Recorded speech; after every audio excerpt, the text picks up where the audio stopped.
Mag-isa tayo ng sibuyas.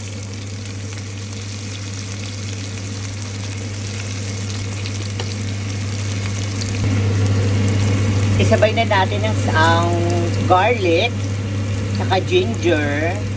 Pagsabay na natin, mas marami, mas masarap. Yan, ganyan.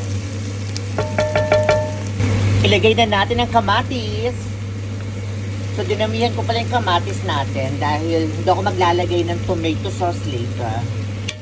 More on kamatis tayo, saka konting tomato paste.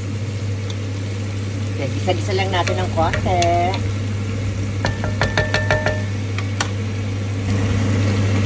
Habang ginigisa, nilagyan ko na rin ng salt and pepper.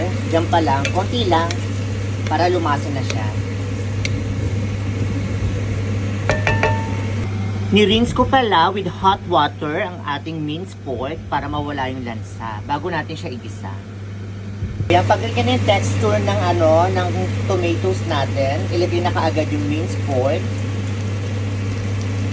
Okay, naglagay ako ng Josepe laurel at saka chicken broth cubes. Dagdag lasa. Yan, bet. Okay, naglagay ako ng special participation ng tomato paste, light and dark soya sauce, more paminta, and a little bit of salt. Ilagay na natin si green peas.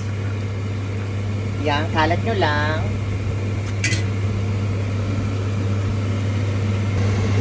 Half cup water.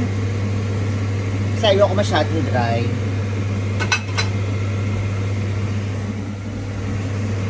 Okay, pampadagdag lasa, oyster sauce, yellow bell pepper, saka chili padi.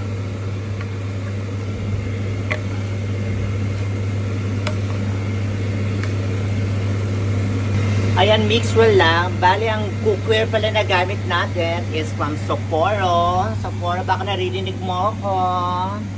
Ayan, special mention.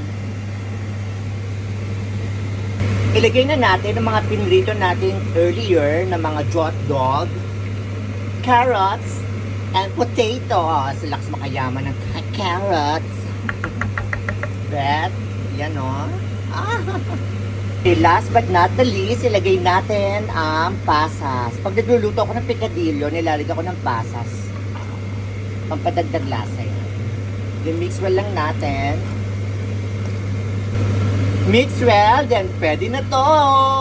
Okay na to. Kain na.